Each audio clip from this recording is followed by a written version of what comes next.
Halo, sahabat pendidikan. Kita masih bicara tentang paradigma pendidikan di madrasah, khususnya kurikulum merdeka. Ayo kita ikuti.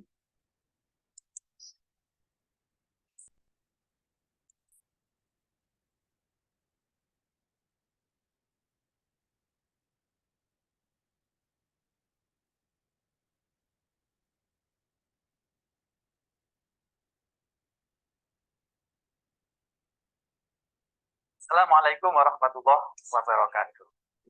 Bismillah, alhamdulillah, wassalatu wassalamu ala rasulillah wa ala alihi wa sahbihi wa man wala ma ba'da. Fala haula wala quwwata illa billah. Sobat pelatihan yang semoga selalu dirahmati Allah Subhanahu wa taala. Di video sebelumnya kita sudah membahas tentang betapa pentingnya perubahan kurikulum kemudian melahirkan kurikulum pendidikan di madrasah dan bagaimana implementasi kurikulum madrasah secara garis besar, bagaimana karakteristik kurikulum dan seterusnya. Nah, implementasi kurikulum merdeka di madrasah itu mesti diwarnai atau mesti ada kekhasan. Ada kekhasan yang kekhasan ini menjadi pembeda antara madrasah dengan sekolah. Pertanyaan berdasarnya adalah apa yang menjadi kekhasan dari madrasah itu sehingga dengan kekhasan ini ia berbeda dengan sekolah. Menurut undang-undang kita, madrasah merupakan sekolah umum yang berdiri khas agama Islam. Ini artinya apa? Artinya apapun yang ada di peraturan-peraturan, panduan-panduan yang ada di Kemendikbud itu juga dipastikan berlaku juga di madrasah. Namun ada tambahan kekhasan sebagai ciri khas. Jadi madrasah itu adalah sekolah umum, sebagaimana sekolah-sekolah SD, SMP, SMA, cuma ditambah dengan kekhasan, nilai kekhasan. Pertanyaan berikutnya yang mendasar adalah, di mana letak kekhasan madrasah itu? Kekhasan madrasah itu setidaknya ada dua. Satu, kekhasan madrasah terletak pada jumlah mata pelajaran agamanya. Yang kita tahu ada 10 jam pelajaran, kemudian ada 5 mata pelajaran, ada akidah, akhlak, Quran, hadis, kemudian fikih, SKI, dan bahasa Arab yang masing-masing 2 mata pelajaran, masing-masing 2 jam pelajaran. Yang ini kemudian secara materi menjadi pembeda. Kalau di sekolah-sekolah umum itu ada 2 atau 3 JP, mata pelajarannya global, yaitu PAI yang isinya itu campur-campur tadi itu. Satu, kekhasannya daripada jumlah mata pelajaran. Namun tidak hanya itu, justru yang lebih penting lagi adalah bahwa kekhasan madrasah itu terletak pada nilai-nilai agama. Nilai-nilai agama yang mewarnai di dalam cara berpikir, bersikap, dan bertindak dalam menjalankan praksis pendidikan di satuan pendidikan madrasah ini. Sahabat pelatihan yang berbahagia, di dalam kurikulum merdeka pada madrasah itu ada 5 nilai, 5 karakteristik yang itu diharapkan untuk bisa menjadi warna yang akan mewarnai di dalam praktek pendidikan yang ada di madrasah. Apa saja itu? Yang pertama adalah perspektif ibadah. Artinya apa? Bahwa praktek apapun yang dilakukan oleh warga madrasah ketika mengelola proses pembelajaran itu mesti diorientasikan untuk ibadah. Ini kedengarannya berat sekali ya untuk ibadah ya. Tapi begini, mari kita pelajari dulu bahwa kenapa harus diorientasikan kepada ibadah. Mari kita lihat dulu bagaimana sketsa kehidupan kita ya untuk mengantarkan ke sana biar tidak salah paham. Ini saya sebut dengan sketsa kehidupan. Saya sebut dengan sketsa kehidupan manusia. Artinya manusia hidup di dunia ini itu akan siapapun itu akan mengalami proses itu. Yang pertama anak lahir. Sebelum lahir itu masa dalam kandungan. Ini kira-kira simbolnya adalah 9,10. Apa artinya? 9 bulan 10 hari. Rata-rata manusia itu ada di alam kandungan. Kemudian lahir. Setelah lahir, kemudian dia akan bertumbuh terus mencapai puncak usia. Itu biasanya ada di usia 40 tahun. Setelah itu manusia akan secara lahiriah akan terus menurun sehingga kemampuannya di akhir dari masa tuanya itu sama dengan ketika dia lahir. Itu yang dimaksud dengan di dalam surat Yasin itu wa man nu'ammirhu nunakkisu fil khalq afala yaqilun. Barang siapa dipanjangkan umurnya maka penciptaannya akan dibalik mengalami seperti dia seperti lahir lagi. Di sini anak kecil, anak bayi makan disuapin. Ketika usia tua, ternyata juga mengalami itu. Kalau sudah tua renta, makan disuapin. Di sini mandi dimandiin, di sini juga mandi dimandiin. Artinya secara lahiriah, pertumbuhan manusia akan mengalami seperti itu. Waman nu'ammir nunakkisu fil khalq afala yaqilun. Nah, setelah itu apa yang terjadi?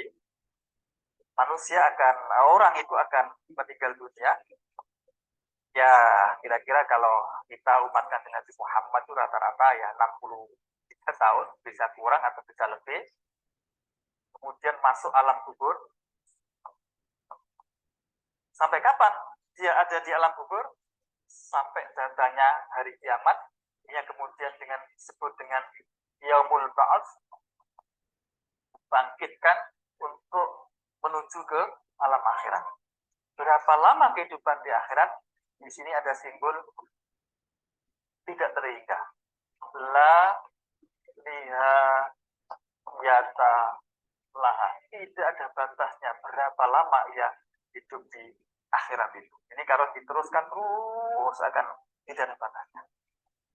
Nah, saya ingin mengatakan dalam konteks ini bahwa kalau kita hidup di dunia ini yang kira-kira selama 63 tahun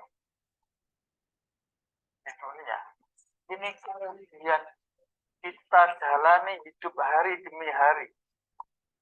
Kalau hanya kita orientasikan untuk di dunia saja, yang padahal itu hanya 63 tahun, betapa ruginya. Karena itulah, kalau kita hubungkan dengan firman Allah, bahwa sesungguhnya manusia diciptakan di dunia, manusia dan jin di dunia itu sebetulnya adalah untuk semuanya untuk ibadah kepada Allah. Betul-betul artinya apa?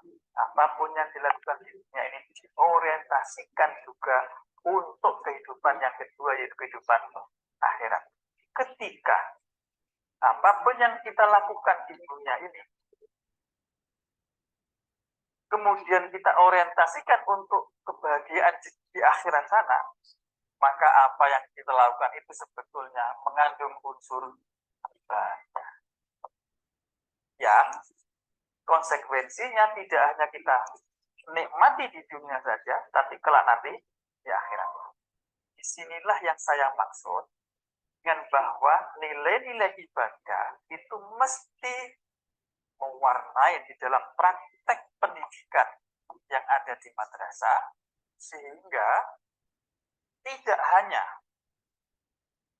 anak-anak kita itu menjalani hari demi hari terbatas hanya untuk kepentingan duniawi belaka, tapi untuk juga akhirat. Nah, sobat pelatihan yang berbahagia, di sini penting dijelaskan agar tidak menimbulkan kesalahpahaman. Apa bedanya dunia dengan akhirat? Sesungguhnya istilah duniawi ukhrawi, dunia akhirat, itu tidak bisa kita lihat hanya melalui lahirnya, tapi sangat dipengaruhi oleh bagaimana suasana hati. Kalau apa yang kita miliki di dunia, apa yang kita nikmati di dunia, itu diorientasikan atau bisa dinikmati hanya sebelum mati, maka itu berarti duniawi belaka. Tapi kalau apapun yang kita lakukan di dunia, ini bisa dinikmati dampaknya nanti di akhirat, itu berarti termasuk bukan duniawi, tapi termasuk urusan ukhrawi. Oke, gambarnya seperti ini, sahabat-sahabat sekalian. Saya punya HP, misalnya yang mahal sekali.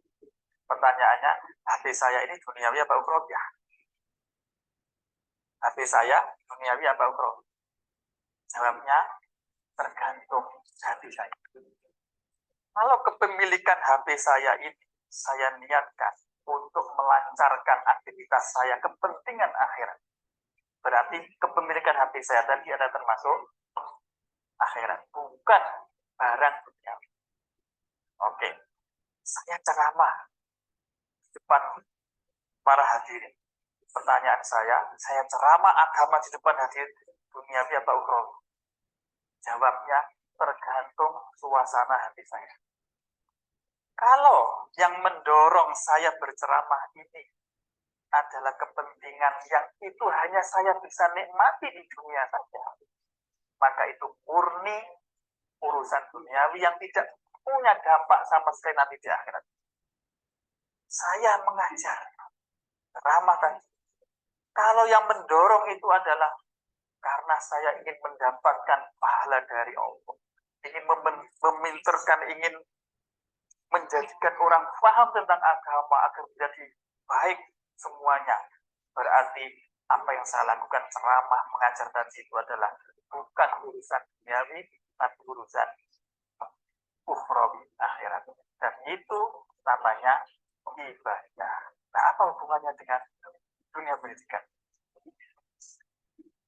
Sobat pelatihan yang berbahagia, ketika guru-guru mengajar di depan anak-anak kita, sesungguhnya dia adalah sedang beribadah kepada Allah Subhanahu wa Ta'ala.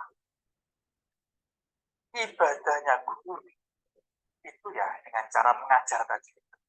Dan mengajar itulah bentuk ibadah yang mesti dilakukan oleh guru. Jangan pisahkan antara aktivitas mengajar di kelas saja dengan aktivitas ibadah. Ibadahnya guru yang mengajar. Mengajar adalah bentuk dari ibadah. Nah, bagaimana dengan murid? Murid juga begitu. Murid-murid kita yang madrasah aliyah misalnya, ngambil jurusan IPA, ada yang jurusan bahasa, ada yang jurusan agama. Pertanyaannya, mana yang ngambil jurusan akhirat? Tidak bisa ditentukan. Yang menentukan adalah bagaimana suasana hati anak-anak ini. Kalau anak-anak ini ambil jurusan IPA untuk mempersiapkan diri agar kelak nanti bisa berperan sebagai misalnya ini, sebagai dokter, yang itu diniatkan untuk mengabdi kemanusiaan demi kejayaan umat dan Islam, maka berarti anak-anak ini sedang menyiapkan diri untuk bisa melakukan amal ibadah fardu kifayah, yaitu berperan di bidang profesi tertentu. Imam Al-Ghazali dalam Ihya itu menyatakan bahwa memerankan dalam bidang profesi tertentu, dinyatakan halal, itu adalah fardu kifayah. Untuk menjadi dokter, menjadi insinyur, menjadi astronot, atau menjadi lawyer, apapun lah profesi itu fardu kifayah. Kok bisa? Coba kita bayangkan. Kita misalnya hidup di Jakarta. Bayangkan kalau tidak ada dokter muslim satupun. Kira-kira apa yang terjadi? Bagaimana nasib umat? Bagaimana nasib Islam? Karena itu memerankan dalam profesi tertentu itu adalah fardu kifayah. Nah, anak-anak tadi yang mengambil IPA, kalau dia niatkan untuk mengambil profesi tertentu, menjadi dokter dan memerankan kehidupan dokter tadi itu diabdikan untuk kemanusiaan, untuk agama, untuk bangsa ini, maka itu berarti anak-anak tadi yang mengambil jurusan IPA tadi sedang melakukan ibadah fardu kifayah. Ketika anak-anak duduk, baca buku, mengerjakan PR, itulah ibadahnya anak-anak kita. Anak-anak kita, murid-murid kita, ibadahnya dengan cara belajar. Belajar adalah bentuk ibadah bagi anak-anak kita belajar ibadah. Sekali lagi, perspektif cara pandang ibadah ini menjadi penting di dalam pendidikan madrasah. Kita bayangkan kalau perspektif ibadah dimensi ukhrawi seperti ini kita kembangkan dan itu menjadi warna di dalam pendidikan madrasah kita, otomatis di ekosistem pendidikan madrasah itu menjadi sangat nyaman. Anak pun secara otomatis terkondisikan, terbentuk akhlaknya.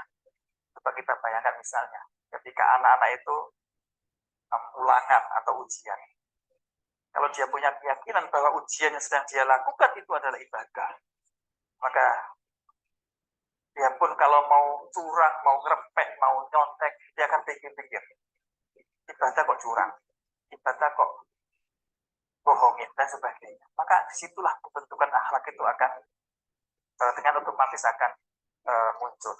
Nah, sobat pelatihan, ini yang kita maksud dengan bahwa dimensi ukhrawi atau perspektif ibadah itu mesti mewarnai di dalam aktivitas semua yang kita lakukan di dunia ini, termasuk mengelola pendidikan. Kalau perspektif ibadah tadi itu kita lakukan terus, maka otomatis ekosistem pendidikan yang ada di madrasah itu akan memungkinkan terbentuk karakter muslim, karakter agama yang sangat kuat, yang kelak nanti karakter ini akan dapat menjadi pengendali bagi siswa ketika berperan menjadi apapun nanti di masyarakat. Baik, berikutnya karakteristik madrasah. Nilai-nilai agama dalam madrasah itu tercermin di dalam hubungan guru dengan murid yang diikat dengan mahabbah fillah. Jadi begini, hubungan guru dengan murid dalam Islam itu tidak sekedar urusan duniawi, tapi sesungguhnya itu berdampak nanti di akhirat. Karena itu hubungan guru dengan murid semestinya di madrasah itu tidak diikat dengan hubungan transaksional.